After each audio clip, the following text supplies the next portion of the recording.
Hey everyone, this is me from my page Farjana's Daily Vlog. আপনাদের সবাইকে welcome জানাচ্ছি আমার নতুন একটি ভিডিওতে। তো সবাইকে আসসালামু আলাইকুম। কেমন আছেন আপনারা? নিশ্চয়ই ভালো। আমিও কিন্তু আলহামদুলিল্লাহ বেশ ভালোই আছি। চা বানানোর এই ভিডিওটা ছিল গতকালকের। আমি যখন নাকি চা বানাই তখন কিন্তু আগে ভালো করে দুধটা জাল দিয়ে নিই, তারপর আর কি চা পাতা ছেড়ে দিই। কিন্তু কালকের চাটা আমি অন্যরকম ভাবে বানাইছিলাম। ফার্স্টে আমি চা পাতা আর চিনি পানি দিয়ে ভালো করে ফুটিয়ে নিছি, দেন লাস্টে গুঁড়ো দুধ অ্যাড করে দিছি। আর এই ভিডিওটা হচ্ছে আজকের একটি ভিডিও।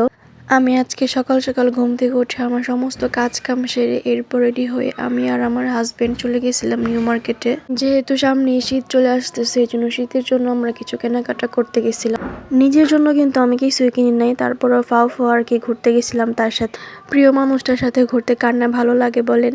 তো যাই হোক, আমার আজকের ভিডিও এই পর্যন্তই। আপনারা সবাই খুব ভালো থাকবেন আর আমার পেজের সাথেই থাকবেন। আমার আজকের এই ভিডিওটি ভালো লাগলে অবশ্যই লাইক, কমেন্ট এবং শেয়ার করতে ভুলবেন না। দেখা হবে অন্য কোনো ভিডিওতে। আল্লাহ হাফেজ, আসসালামু আলাইকুম।